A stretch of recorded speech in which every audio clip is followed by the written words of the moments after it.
Alrighty, we're live. I think I'll explain my background for a second. Normally, there's a massive window, and I was hoping that window would show you Jordan, but all I get is a reflection, and anybody walking into the room gets seen into. So I thought I'd put a fake background, which is actually the view outside my window during the day. So it reminds you that I'm in Jordan, which is an interesting place. And we have Serena. So thank you so much for coming again. Always an amazing conversation. Um, I think we have different perspectives on some things and agree on a lot of things.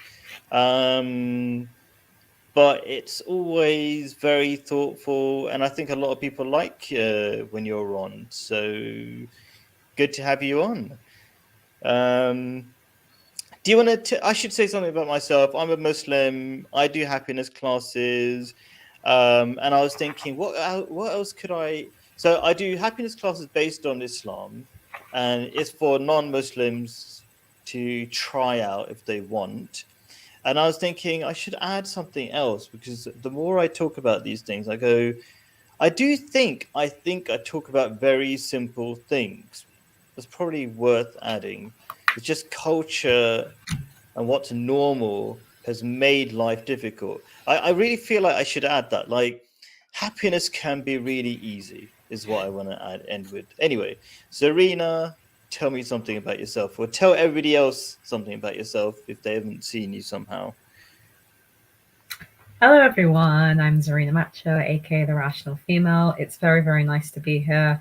And, I always enjoy coming onto Khaled's streams. We always have really interesting discussions, and they're very esoteric and fascinating.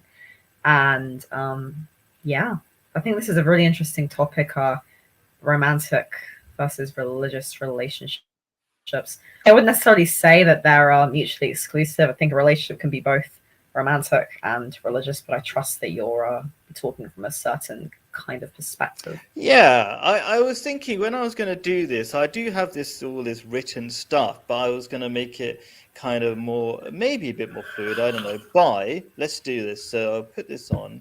And I thought, okay, first of all, even before I get into um, like answering, is it, are they two different things, etc. It's actually something I was going to ask you. Like, I put a thumbnail. What do you think about this thumbnail? Like, what is it trying to say and all that? But before I even get to that, I do like to start off everything I do with, what's the point of this? Are we just having a discussion for nothing, for no? And and I the basis of everything I do or I talk about is, does it make your life a bit happier if we talk about this, if we resolve this problem? So first of all, we are social beings, so our relationships affect our happiness. There's a very simple reason.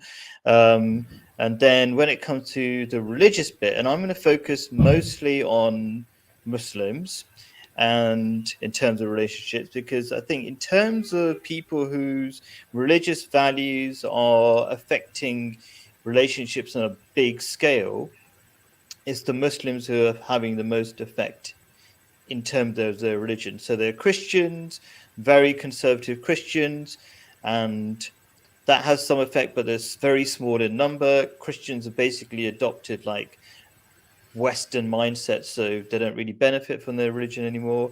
Jews, the ultra Orthodox Jews also do very well in terms of children and long term relationships, but they're incredibly small minority, and a lot of Jews are leaving Judaism. They're kind of like secular Jews, and they're not benefiting from being secular Jews, I would say.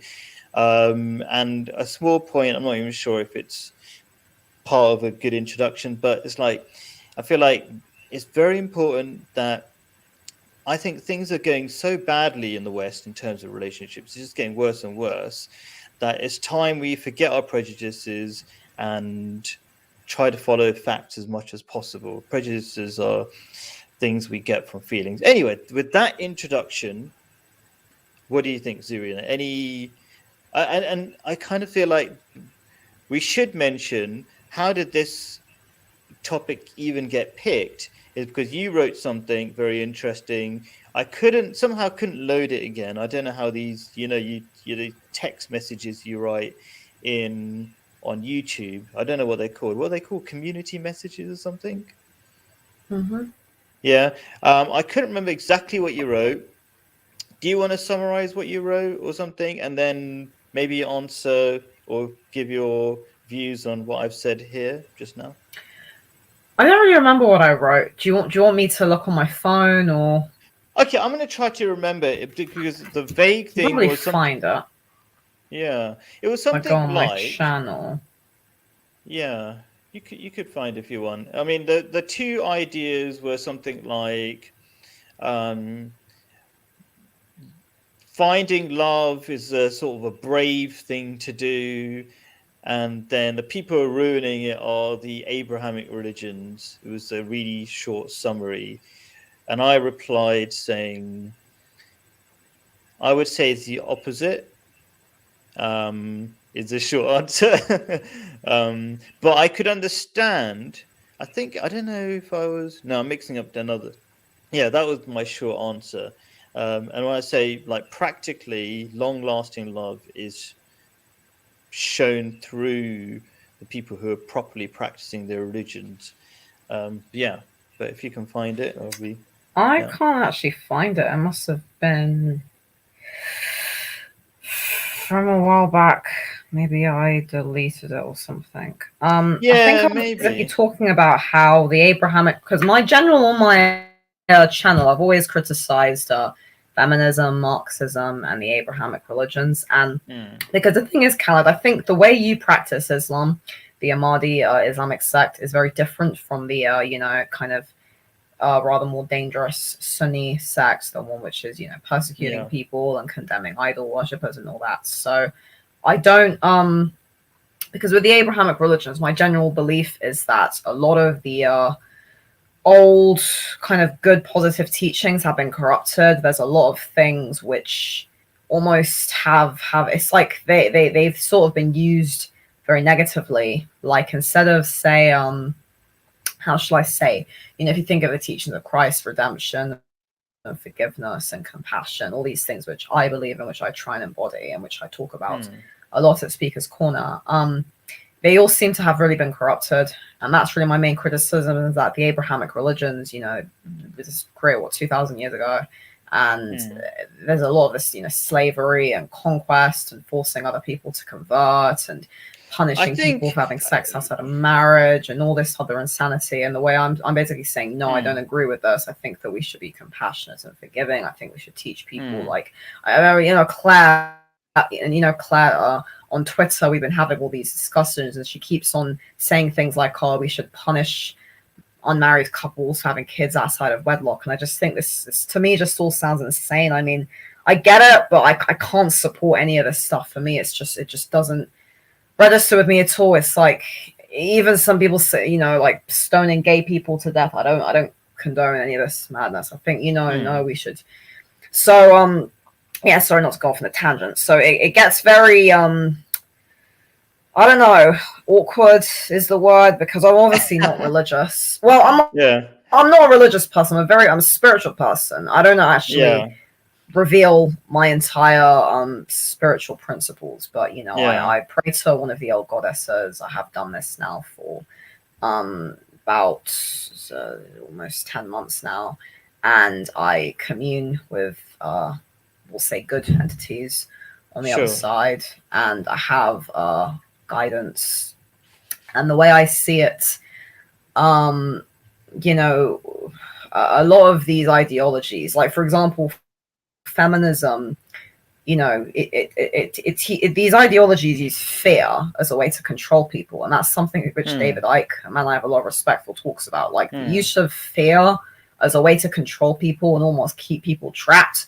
For me, I think this is very dangerous. Like when you keep people being very, very fearful. Like, for example, if you tell people to be afraid of the dark or be afraid of the devil, they're going to be on edge. But if you tell people, it's like you said this, fear of God is actually stronger, because if you think of a fear of God, if God can protect me and if God is with me, then it doesn't matter what happens, because I trust that God is with me, and so on and so forth. It's not exactly that.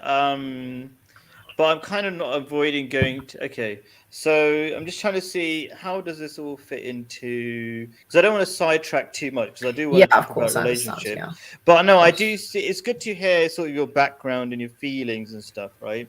But as I was saying, we kind of do. Okay, one thing I should probably clarify from what you said.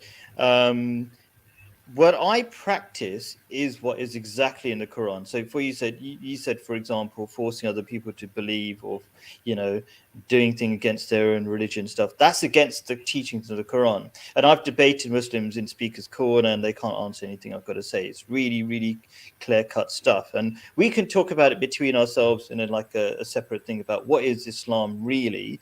But Islam is a very compassionate religion. I think I'm commented in a recent video, and I can understand where you're coming from, by the way, like exactly for the reason that the Muslims are behaving so badly, especially at Speaker's Corner. That puts people off, and they think that is Islam, and it's got to be Islam. Like, how can they be confused, right? But when I say love for all, hatred for none, which is what I've been brought up as an Ahmadi Muslim, that's actually the foundations of that are in the Quran. It says to Prophet Muhammad, and therefore all Muslims, that I have not created you except, or I have not sent you except as a mercy to all creation, or the whole Well, world. the premise of love for all, hatred for none is something that we should all be following these principles. I mean, I see that you label that as Islamic. I just label that as godly, and I think I that's do as well. It's godly. I agree. the Yeah, idea yeah.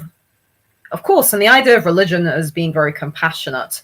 Again, this is what I believe is supposed to be, and I think that these religions have been sort of used very negatively. But regarding relationships, I think that one of the reasons why relationships are failing is because of a lack of love of God, because a lot of people of God of a very I mean, even the term God is such a vague term, right? If I say God, the easiest way for me to understand God is something that is very infinite, timeless, balance, oneness, a highest vibrational frequency of love. It's such a complex thing to even try and I don't understand, think but it's I that understand complicated. God as being You've nailed the Islamic God straight away.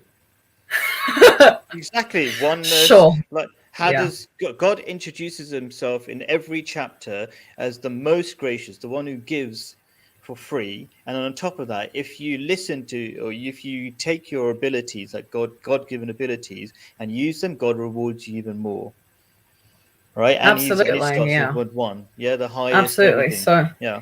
so I think relationships are failing because people don't believe in God. They don't really believe in anything beyond this physical, materialistic world, and because we've been brought up, especially the last several decades, in a very secular, very godless society. I think this makes it harder for people to, like, a lot of people view love and relationships in a very superficial way, and people forget that, for example, when you're in love with somebody, that is a very, very spiritual connection, because that's something, you don't just love them with your body, you love them with your soul. And the idea of a soulmate is someone who matches your frequency. Some people on the internet use the term twin flame, but I think this is just another way of saying, because I believe strongly that everybody, I don't believe we come to earth alone. I do believe that we all have souls that we maybe came here with, maybe we came from other places with, and I do believe that everybody does have a soul mate, that is someone who Mm. is on their same vibrational frequency. I really believe that. Maybe that's me Okay. being very romantic, but I don't think that's a nasty idea. I think it's a lovely idea to think of Mm. everybody having someone who is their like match. I mean, the ancient Greeks had this idea that man and woman were once one entity, and that we got split into two bodies, and it was Mm. instead of man and woman as being one entity, we got split into two bodies, and Mm. everybody spends their lives trying to find their other half. I think there's something beautiful about that. I So I think think, yeah, go there's, on. yeah, yeah. I mean, even in Arabic, and it's not particularly. I mean, the word for spouse is zawaj, which means the other pair. Like, you can say that of another pair of a shoe. They're not the same, but they function together, for example. So Absolutely. and it's not particularly like you have that in English as well. Other half, isn't it? Your better half, blah blah blah. Yeah, I think of it like divine masculine and divine feminine. Like, you know, you have Venus and Mars. You know, Mars represents, you know, the warrior, that masculine energy, and then Venus represents, you know, the creative, softer side. And it's like that's really what they're trying to destroy with feminism, with this wokeism. It's really trying to destroy that combination of Venus and Mars, that combination of male and female, and, you know, divine masculine and divine feminine. That's all really being destroyed, which is really quite sad, especially now with this transgender agenda. So yeah, I'd say that, yeah, feminism, wokeism, this kind of very godless, very non-spiritual attitude, I think that's what's messing things up in the West. So I'm interested. I mean, I'm eager to ask you about this thumbnail, but I'm going to try to, like, I like what you're saying as well, and I'm going to try to dig into it a little bit, but not too much, because we'll probably get into it later on. You said it's godlessness which is destroying long-term relationships, and I would say there's a lot of reasons for why that's correct. And then you talked about this kind of natural feminism or feminine nature or whatever you just divine feminine is very very different to feminism. Feminism is very very undivine. Oh yeah. I divine feminine, divine feminine is very not feminism. Sorry, that was by accident. Yeah. Yeah, and I'll briefly say that when you don't have clear guidelines, we slip into a lot of degenerate ideas. Currently, if we don't know anything that's clear, then we go, oh, you know what? This doesn't matter. Nothing matters. Doesn't matter if you're a man who pretends to be a woman. Nothing seems to matter anymore. That's what we slip into. And my experience and study of what God way of thinking is, or God-centered way of thinking is that you have a set of rules which clarify what to do, and they're rules set by God, who understand your nature best, and so you follow that. And if you don't, we do, as we can see in the West, as it becomes godless, slip into nothing matters and do anything you want Very nihilistic. It becomes a mess. So is that what you meant by God has that effect? I would say so. Yeah, like having a godly view kind of helps keep you driven. It keeps you focused because it reminds you that there's something greater than what is around us. Like a lot of people slip into depression, suicidal thoughts, and all these mental disorders because they don't have a greater purpose. They don't really believe in anything outside themselves. I'm not, I don't want to be horrible to atheists. I'm not saying every atheist is like an idiot or whatever, but I'm sure there's atheists who are very happy. But personally, I think that, as humans from day one, we're always asking, why are we here? What's going on? What's the purpose of this world?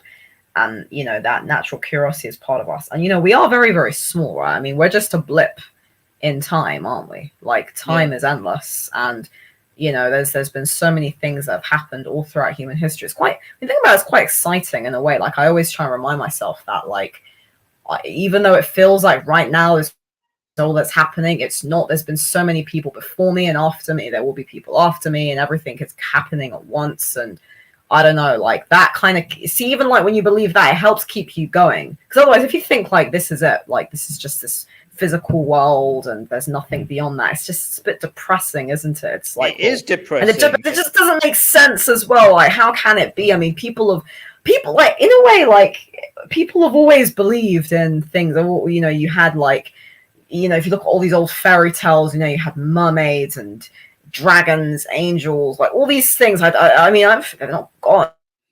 Maybe we just can't see them, but it doesn't mean they're not there. So, sorry. I mean, do you want me to comment on the thumbnail quickly? Yeah, let's talk about the thumbnail. Yeah. So, just looking at the thumbnail, I made this thumbnail. It's suggestive of different things, but I wanted you to give your opinion. What do you think when you see this? What do you feel when you see this thumbnail? Well, it's funny, Calix. You've got a picture of a beautiful couple, and then you've got a family, the way I see it, they're the same. I don't think it's one versus the other. I'd say the beautiful couple become the family, because you've got this young couple, this young man and woman who are falling in love for the first time, and then they become the family. So I don't think it's that versus that. I think that they go together. So let me ask it a different way. Do you see Muslim couples doing what you see on the left? Strolling on the beach, holding hands. I don't know. much. I've never Is thought it about typical? it. I don't know. So I would say the left hand side, if it's the same for all of us, is typically what you would see more of a Western relationship. Mhm. And the right hand side is actually typically more of what you'd see of a Muslim or religious relationship. It's more focused on the children and the family and duty and doing your part and appreciating the small things. Where on the left hand side, where let me point at it just in case the left and right is mirrored or something. This side is this kind of very not easy to get, like a point in time kind of relationship. You have to go to a wonderful scene, you have to go on holiday, you have to be free from all your cares, and then finally you could be happy. And this is what I see, and this is, I think, very much a reality of the Western view of relationships. That's what I felt, and that's what I was trying to express in a picture. But I don't want to hang on to it too much. But do you want to say something before? And I'm going to try to get the comments involved as well in a bit. But do you want to respond a little bit to that before I move on? Sure. Well, I'm going to say I think they're both beautiful, and I'm going to say why not have both? Why not have a lovely, happy couple enjoying holidays and family? And I mean, being in love doesn't mean you don't have romance. Like, being in a relationship and having a family, you've got to have romance. Like, you've got to. I mean, especially for women. A lot of men maybe don't realize this too well, but women really, really, really need romance in the way that I once read somewhere, like, men need sex in the way that women need romance. Just as much as sex is a very, very much stronger need for men, romance and being romantic is something that women need as well. And a lot of women actually complain. One of the reasons why women complain or stop wanting sex with their husbands is because of lack of romance. Like, women love, romantic holidays and flowers and chocolates, all this stuff, like chivalry. All this stuff was really invented by men to make women feel good. And I think there's a lack of romance in the modern West, because I can understand as well, some people maybe think romance is in a very superficial and shallow way. But we shouldn't negate the beauty of love, of romance. Love isn't just duty, it isn't just, it's also being romantic and having good times and good times and holidays and flowers and chocolates. So I don't see why both cannot be, necessary and important. I think they're both good.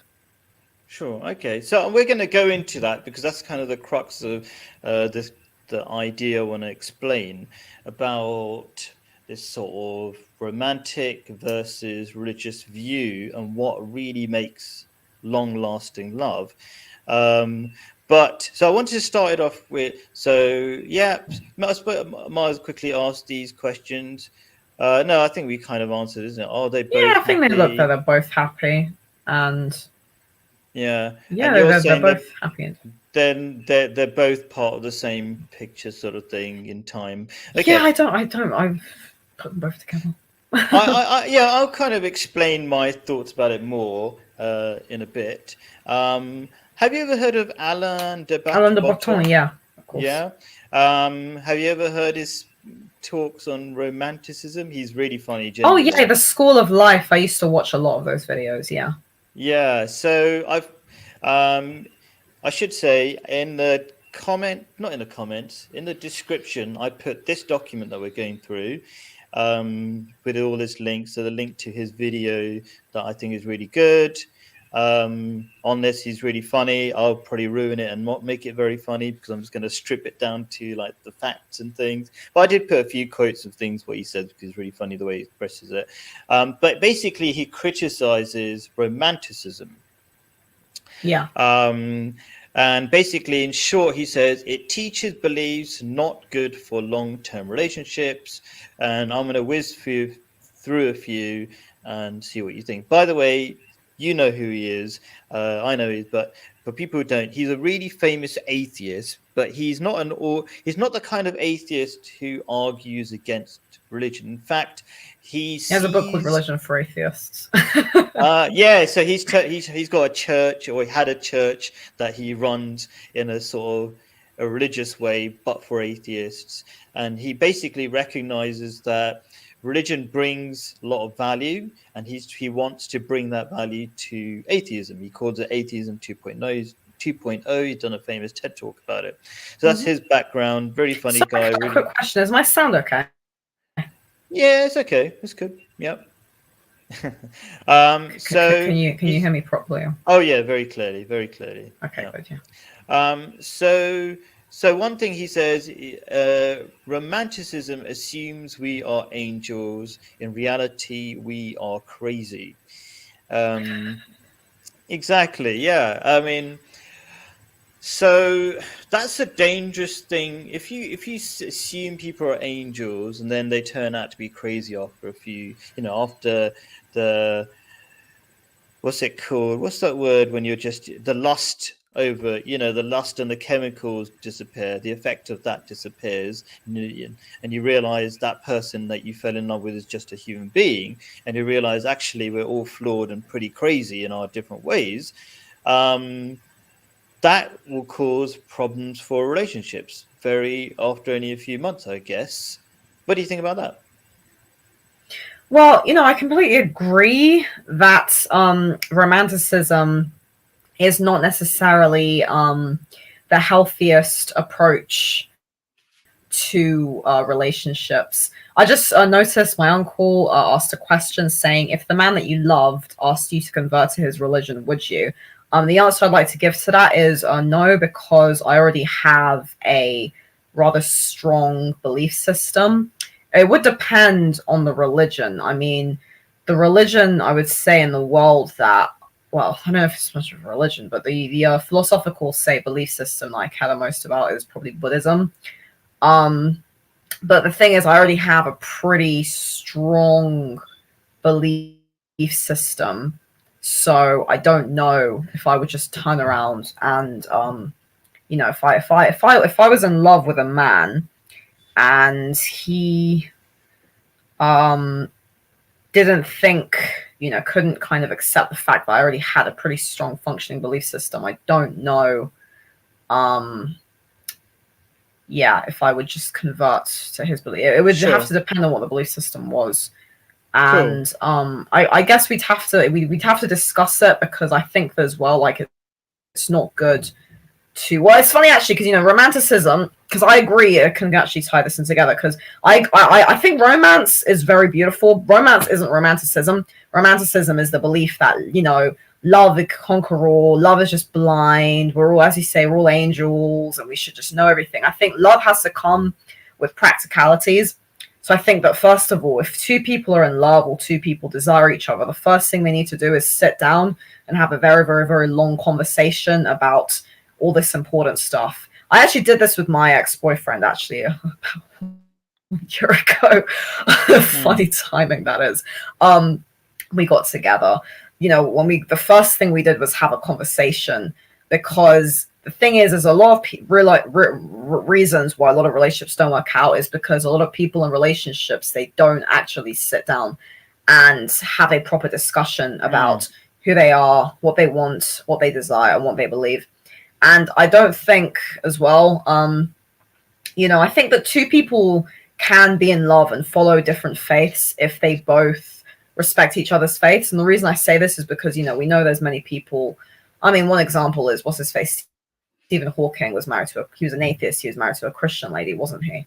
So I don't think it's impossible for two people to be together and follow different beliefs. If their beliefs, if they both respect each other's beliefs, if there are, say, compatibilities within one another's Sure. beliefs. But if your Yeah. principles are very different, then that's a bit of a Well, if problem, your isn't it? principles are the similar, for example, let's say if you, well, it's funny, Khaled, because it's like you say that everything I say is Islamic, and yet I'm not a Muslim. And don't you think that's quite funny? It's like, let's say, for example, if I was to meet a man who is an Ahmadi Muslim, he's a Mahdi, you know, I obviously pray to a goddess, he prays to Allah. Yeah, if we both seem to have the exact same principles, I mean, what's the difference? Okay, I You know think what the I mean? It's basic like, no, the it's a funny basic thing, isn't it? problem is the basic problem is that although you agree on a lot of Islamic ideas, but you don't necessarily seem to. There's a lot of important ones you disagree on as well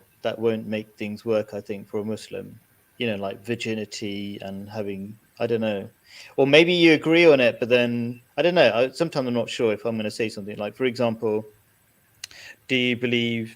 I think you made a video about not having sex outside marriage or sex with marriage. I can't remember what it was, but maybe if the I think I principle did is the same. sure I said it's wrong for women to sleep with married men, yeah.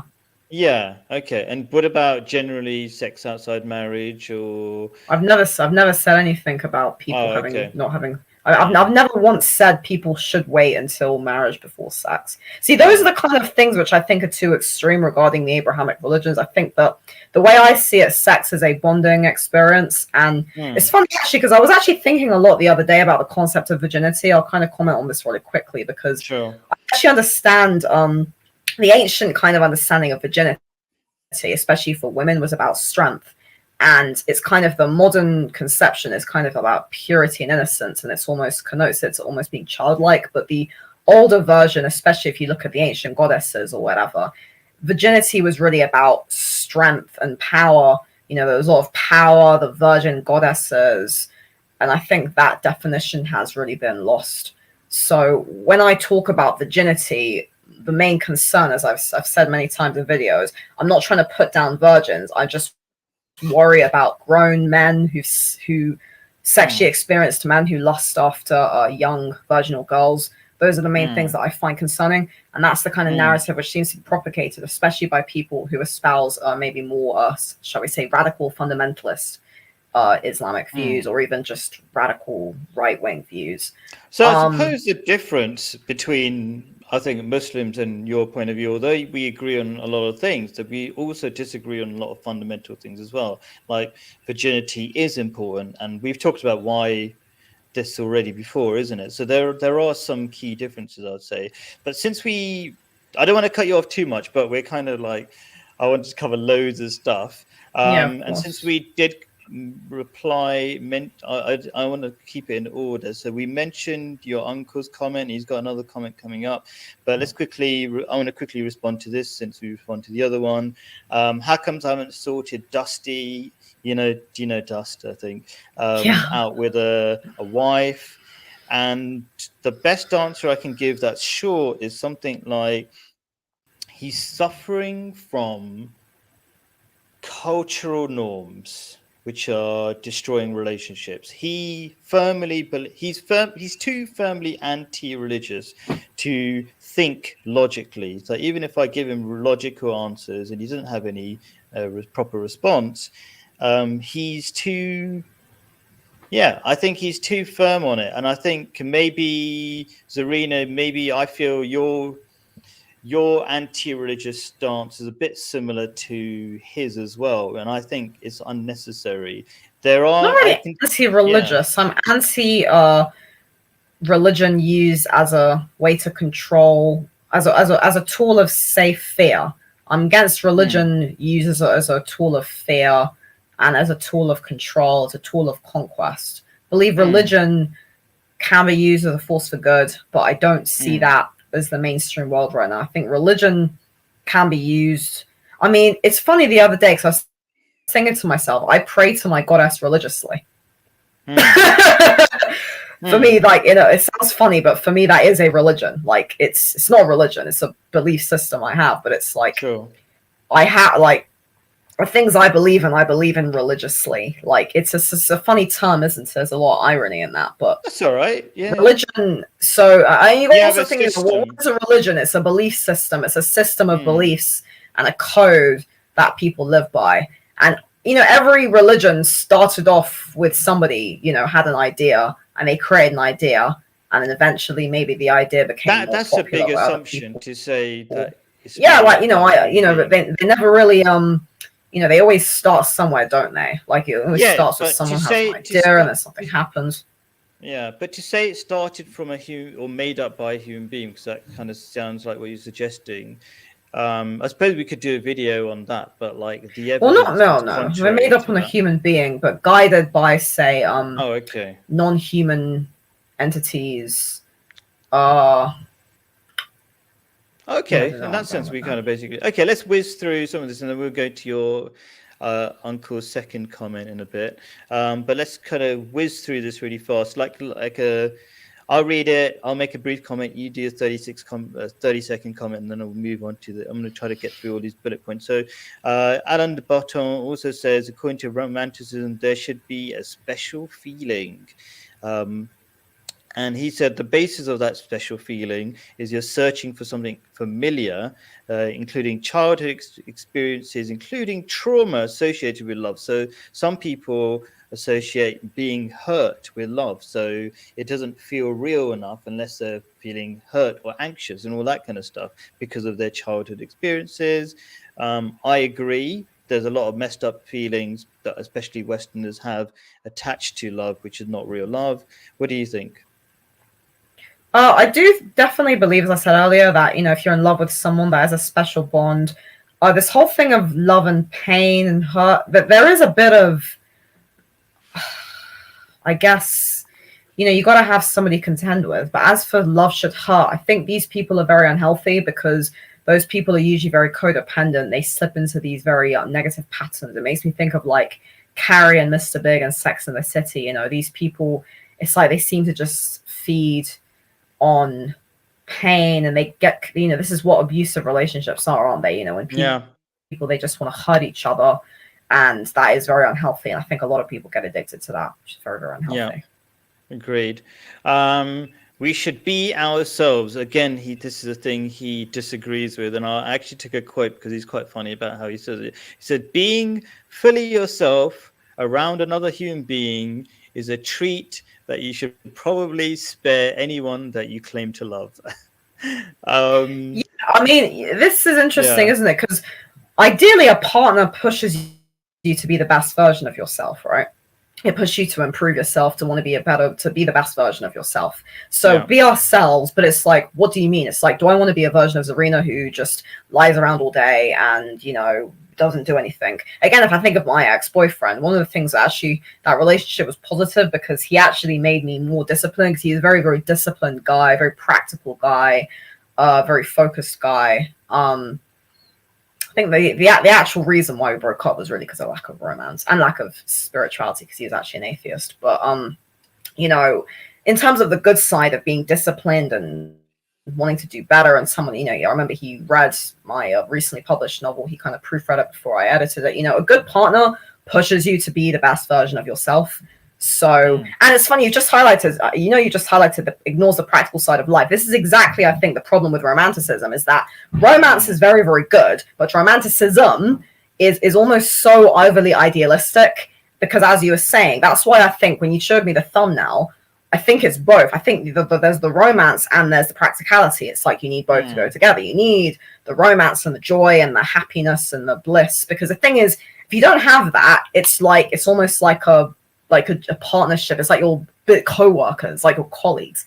But if you've only got that, you don't have the practicality, like putting in the effort. Like, for example, it's funny, I just thought of actually a little Pearl's show that I think Pearl was having this argument with some dude as Destiny, and she was saying, oh, why do people break up because of lack of chores? And Destiny was trying to tell her, like, that actually causes problems. Like, say, for example, if a man goes out to work, he expects his wife is a stay-at-home housewife, and she doesn't do the dishes, she doesn't clean, she doesn't cook. That's going to piss the guy off. And again, it's a lot of women it's like, if your man works hard all day, and as a woman, if you don't work, if all you have to do is take care of the house and you're not doing that, it's terrible. Like, it's such because it seems like such a basic thing. In a relationship, you both have a duty to look after each other, to do things for one another. And it's like, this is again why feminism pisses me off so much, because a lot of men go out of their way to work hard and provide for their wives, and they come home and you've got this ungrateful wife who just has the dishes everywhere. But it's true, isn't it? It's terrible. So I think the picture is more like that the wife is not even at home at all because she's working, because she values working. They're all working for no good reason. I think so. I mean, there's nothing wrong with the woman working, but it depends on what she's working towards. Like, obviously, if my husband was like, I don't know, doing a job, I'd be at home anyway because I'm a writer. So I'd already be at home. It's like when I lived with one of my old boyfriends, you know, and he would work, and I used to be on the flat, you know, writing, cooking, cleaning, because he was so messy. So I used to clean up for him. But when we broke up, he was always a reader. Oh, I wish I should have been nicer to you. You were always doing everything for me. Oh, fuck you. I might see that. Anyway, how he felt so afterwards. Okay. Anyway. I'll briefly say that there is something wrong with women working, because being a housewife is a full-time job. And if you're doing a second job, you probably do your housewife job really bad, especially when kids come along. I think there's a real practical reality, and that's why it's failing. That's my. If your husband's rich, you can get a maid. Yeah, exactly. So the practical side, and I think you made a comment, I think it's worth talking about. You said something like just doing chores and whatever without the romanticism makes you like workmates or something. Yeah, or romance. Not romanticism, romance. Romanticism is an ideology. Romance is just, the act of being romantic. Okay. Yeah. I agree, yeah. So I would say... Because that also kills a lot of couples, doesn't it? Like, a lot of couples, they're like, oh, he's not romantic. It's like we're just business partners. You know what? So I'll tell you how it is between me and my wife, because you said earlier on you have to do this, you have to do all this romantic stuff, whatever. First of all, she wouldn't even want to do half of the things that you see on the pictures, because you're like, oh my God, there might be a snake in the sea, there might be blah, blah, blah, all this kind of stuff, right? Okay. But what do we do instead? First of all, the foundation, okay, is the seemingly boring stuff. But you said it wasn't boring, and I agree. Like the cooking, whatever, that makes the home comfortable, do you know what I mean, and functioning, and you're eating nice food, and you say thank you for the food. Otherwise I could go to McDonald's or whatever and get some rubbish takeaway food, and it's very impersonal, do you know what I mean? So there's the homeliness feeling, and the wife taking care of the kids, and the environment of the kids in the house. That takes a lot of work, and that creates the foundation of what makes a beautiful relationship. But then on top of that, you go on holidays and you do interesting things, but that's not the core and not what we depend on. Do you know what I mean? But we also make choices like we're always, now we've got a huge garden, we can go olive picking, and we talk about all this fun stuff as well. So that's kind of where I'm coming from. I think focusing too much on the romantic side of things that happen relatively rare, like going on a holiday or something, that's a danger for a relationship. But if you also, you and your wife been married what, 20 years? Yeah. So usually the overly romantic stuff, that's usually like when people are kind of first together, like especially those first, I don't know, like 5 years. That's usually when people, I've never been like a long time relationship, but when people are first together, that's usually, especially when people are young, like in their 20s or 30s, they usually want to have all of that stuff. We don't want to negate that. It's usually when people get older, then we'll settle, then things change, because relationships go through phases, don't they? That's true. So I was more romantic when I was first married, and that actually caused more problems, because I was saying it's got to be like this, and she's got to wear this, and the reason is because I was affected by movies, and I thought I was an independent thinker, but I don't think very few of us are really independent thinkers. If we think about it, we're affected by our environment more than we realize. And then what happened over the years is I began to realize the small things are the big things. They're like the little, you know what I mean? The small things about how, I don't know. it really kind Sure, of but it's not wrong yeah. to want the nice stuff. Again, it's not wrong to want the nice things in movies. It's not wrong to want the happy ending. It's not wrong to want the happily ever after stuff. It's wrong But it's if you think that's all that a relationship is. yeah, sure, exactly. We still go on holidays. We always aim to do lots of interesting. We're always doing move to Jordan for that reason. It's a lot more fun than England where it's raining all the time. Do you know what I mean? So that kind of stuff. So I do, but for the viewers, I am intending to get to a solution, and I think I'll do it. Maybe I'll skip some of this stuff, right? So I'm going to go to Alain de Botton's solution, which is very interesting because it kind of leads on to what I'm going to say. It says we need to build the steps to achieve the high place of what we aim for in romantic relationships. Because what romanticism does, it just sets up the goal, but doesn't tell you how to achieve it. And so he suggests two things, two interesting things. I'm interested what you're going to say about it. Treat your spouse like a 2-year-old.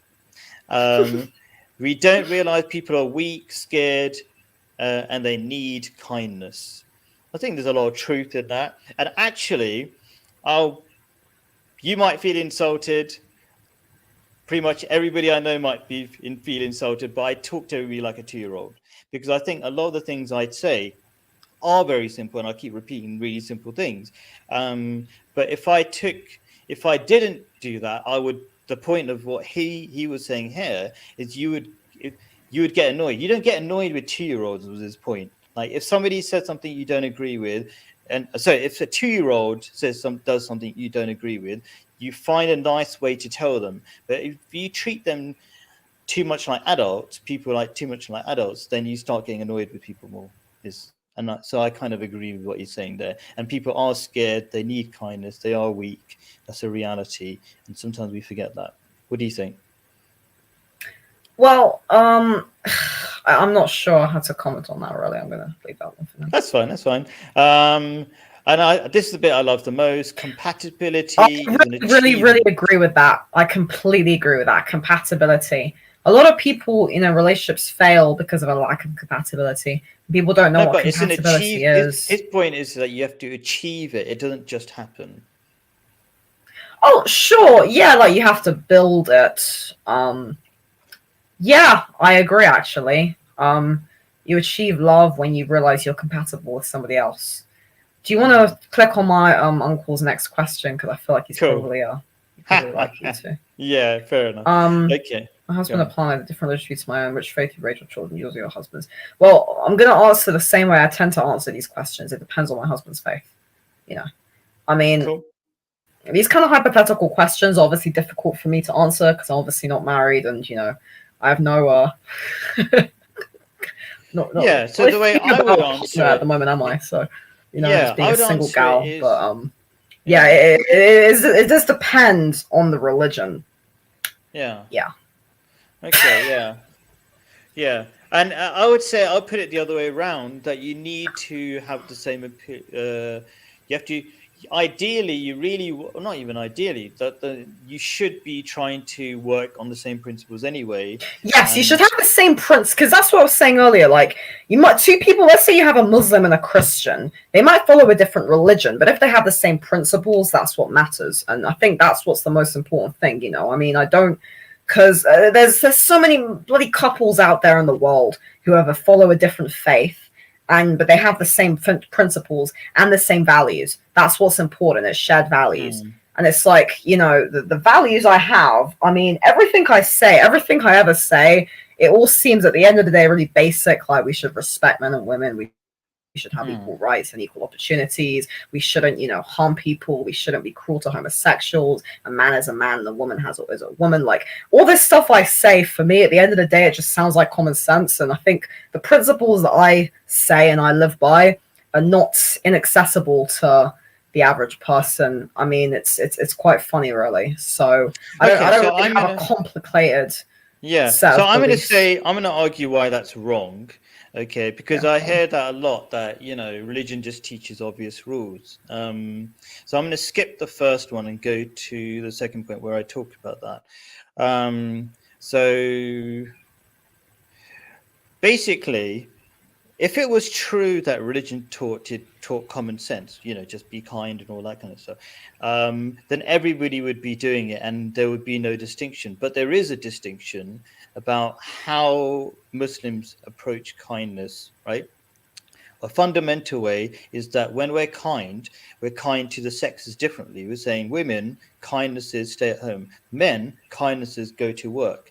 And we're very clear about what it means to be kind. It's not a vague term. The Quran is very clear. This is how everything works. And it works better that way. Now, you might say, okay, kindness is accept homosexuality. And first of all, I've had homosexual friends, probably can make more homosexual friends. And they never had a problem with what I said, because even when I disagreed with homosexuality, because I knew where I was coming from. But my point is that there are some things that are harmful, and they've been proved to be harmful. And what the West does, they like to think that they're logical, but actually they're working on feelings. I've talked about this many times. Like the NHS says, it's when you're giving blood. I used to give blood in England, and they'd always ask, like, "Are you homosexual?" Why would they ask that? Because there's a danger. There are lots of harms related to it, and we can talk about it in a separate stream. But my point is that Islam is very clear, and it's always been proved to be right, even scientifically. And I think, kindness is just a vague word, but you have to apply. I mean, Islam should be kind, but then, is it, not to be devil's advocate, but, is it kind when you have certain Muslims coming along and shooting people and wanting to convert people and wanting to bring Sharia law? So, it depends on what kind of Islam, I'm saying. Yeah, so I'm talking about, so we could talk you're talking about Ahmadi Islam, but unfortunately Ahmadi Islam.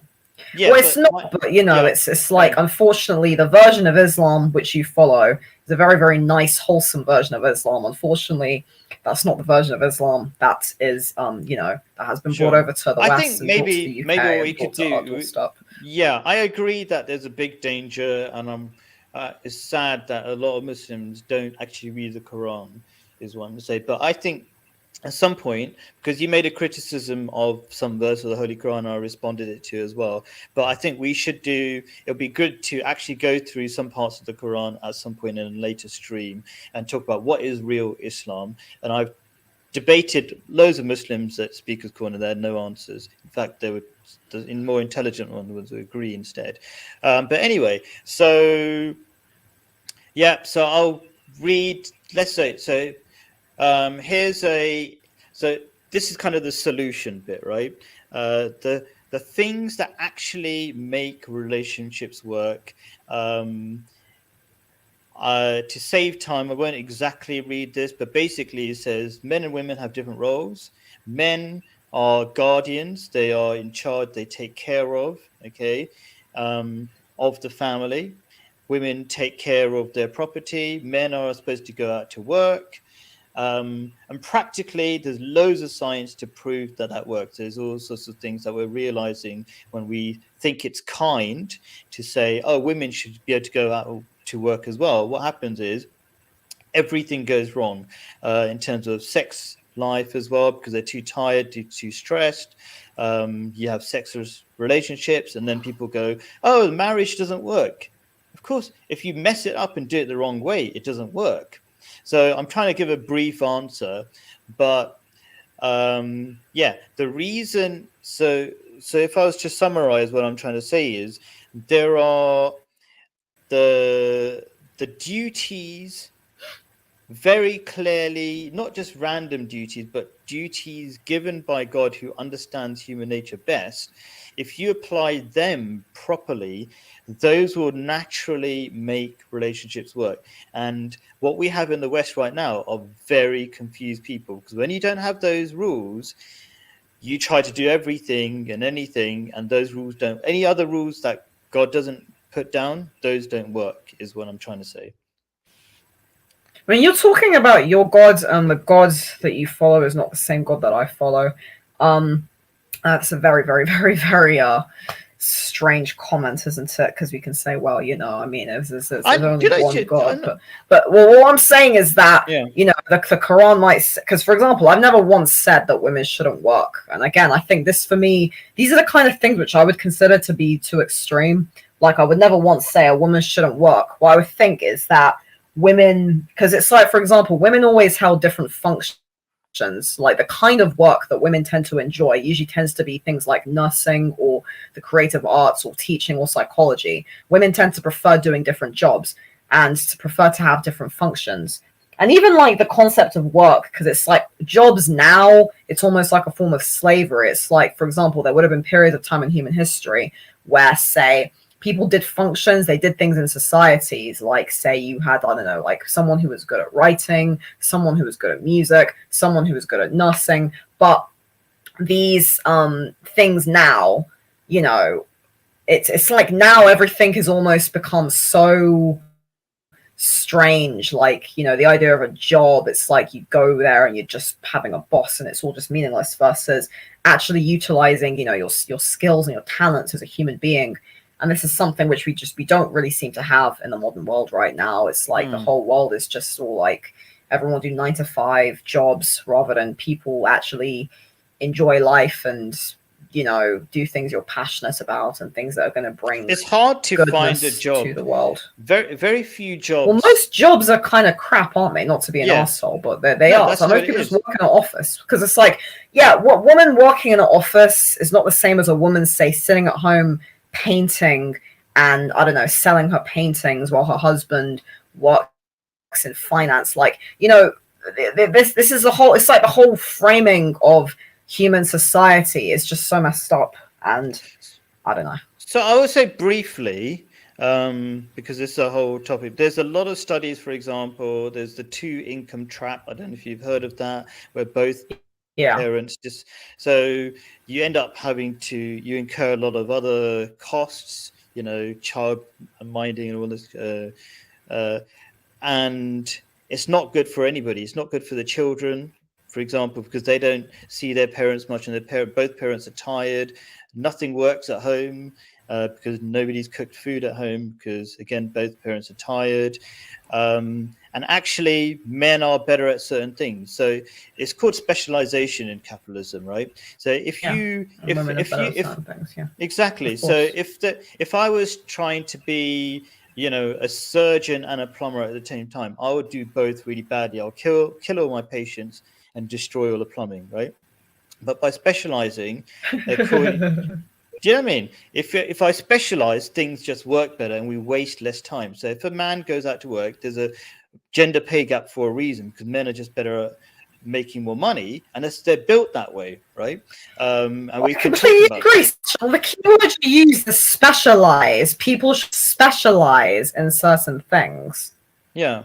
So I'm just saying what happened. The reason why I push this thing that women shouldn't work, ideally, there's always leeway to allow it, right? But the reason is because we've gone so far the other way that we think, women really should work, that's how they get fulfilled and all this kind of stuff. Actually, they get fulfilled much more when they're taking care of their children and they know their children are happy. You know what I mean? And if you focus on that, and it's kind of disrespect. Women, you know, women.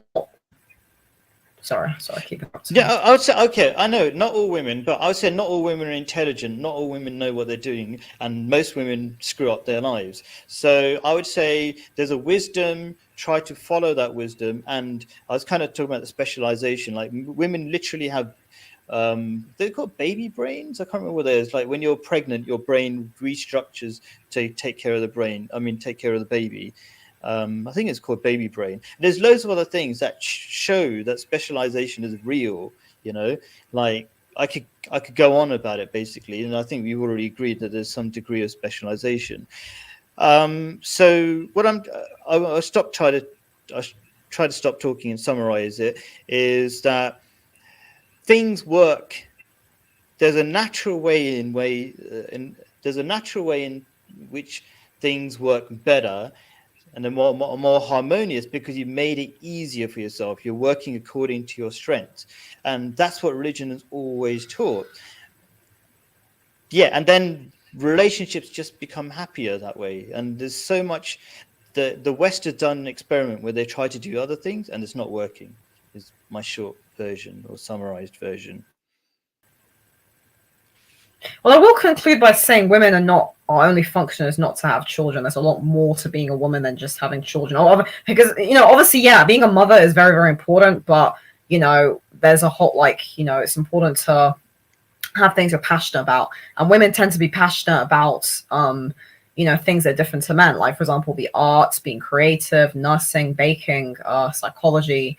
Women have always been very, very good at these things. And women have usually, created things and these kind of things where they can actually maximize their talents. And as somebody who calls herself a women's advocate, that is something which I really want to try and focus on, especially in the near future when I start, growing this whole thing, because I think that a lot of modern women feel very lost and maybe just don't really know what to do with themselves. And, there's a lot more to being a woman than just being, a human baby maker. Like, yeah, again, having children is important, but it's like, there's a lot of female strengths and feminine things that I think women probably would like to do, would like to utilize.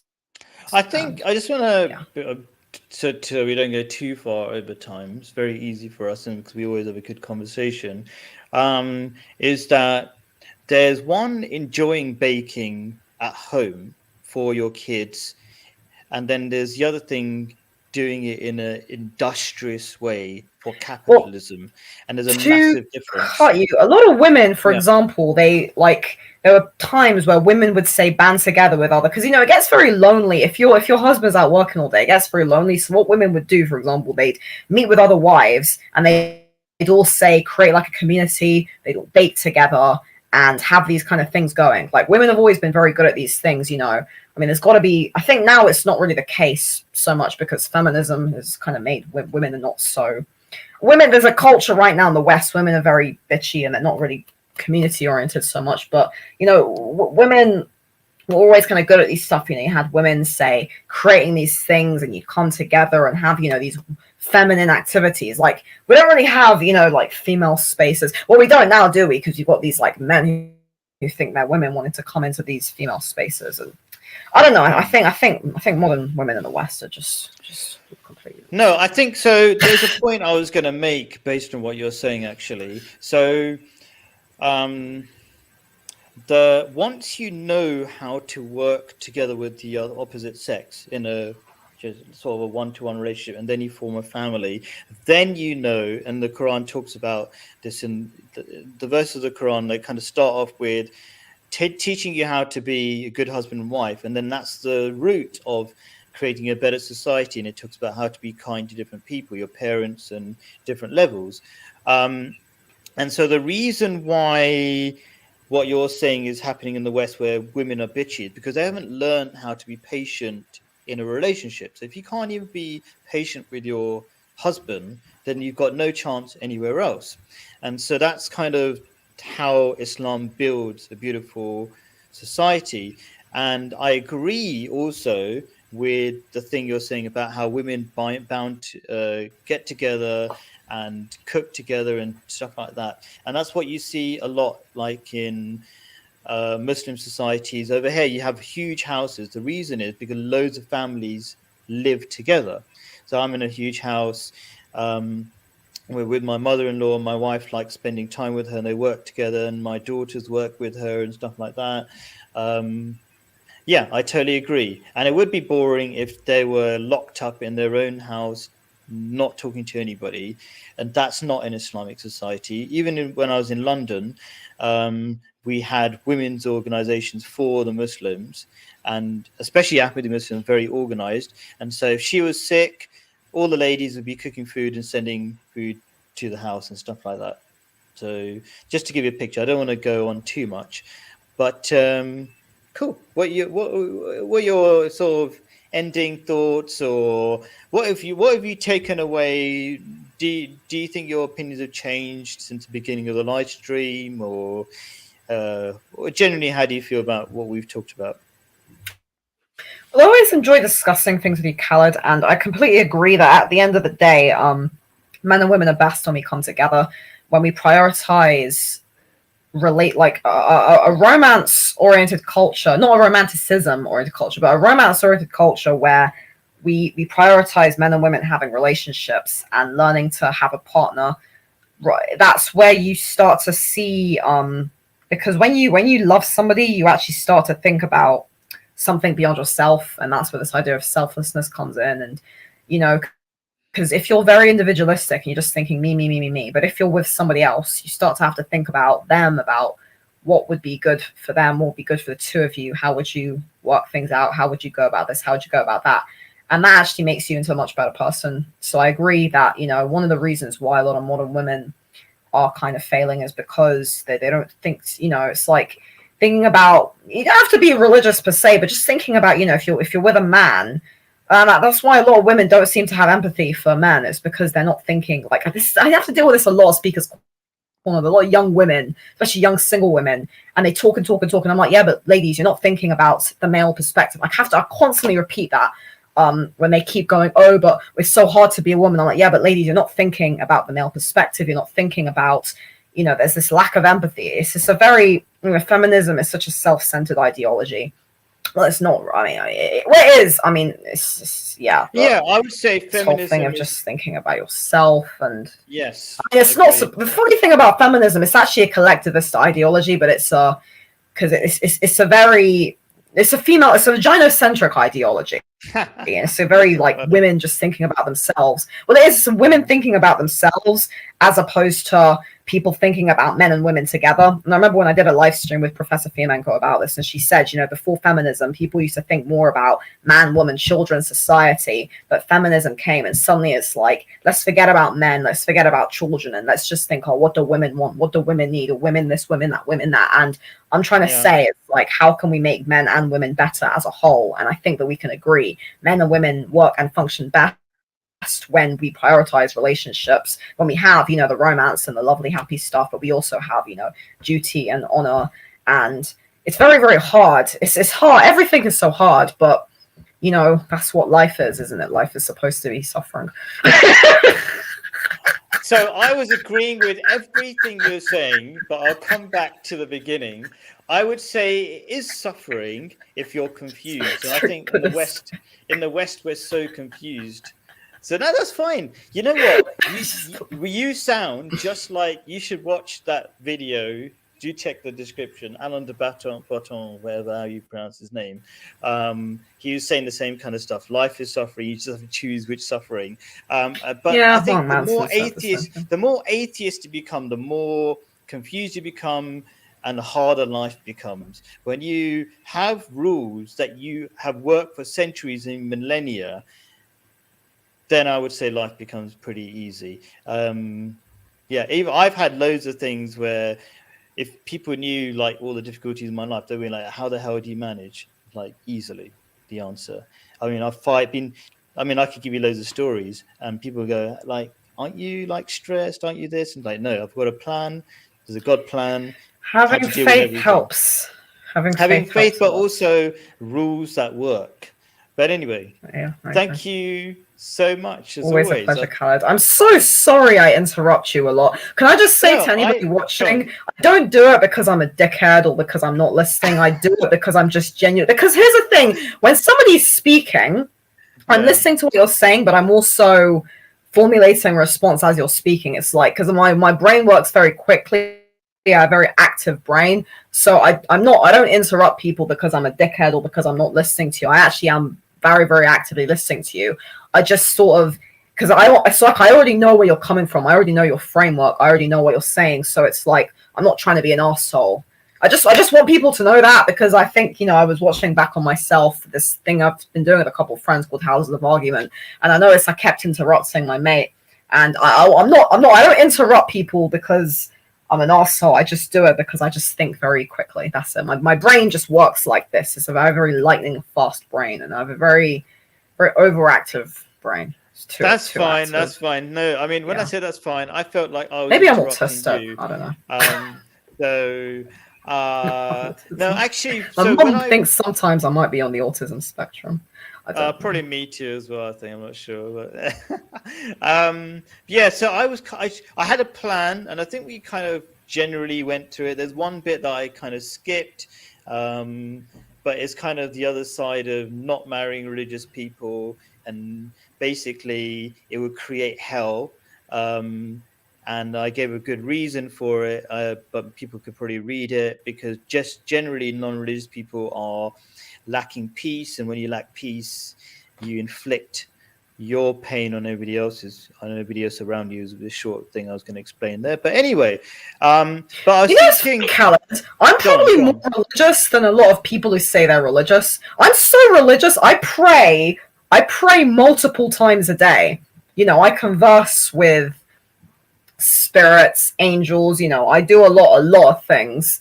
I have very, very strong beliefs. I'm probably more religious than a lot of people. Like, because I'm a pretty, on the whole, I'm very calm person. I'm excited and over animated, but my baseline is I'm quite calm. I don't really, so I find that quite ironic, really, in that I don't go to church or mosque or anything. Yeah, I'm so religious. I'm actually very, very religious. I think we should talk about that at some point. But I think, as I say, the key differences that we need to talk about are some of the outputs, like being married and stuff like that. But anyway, cool. Thank you very much for your time. Hang on for a little bit. I think I had a question. No, I've already asked you about the... Anyway, yeah, I was going to ask you about something else afterwards. So just hang on for a second. So we're going to end the stream. Thank you so much. No worries. All the people, thank you, Zarina. Thank you, all the people in the live chat. I'm trying to end the stream. Love for all, hatred for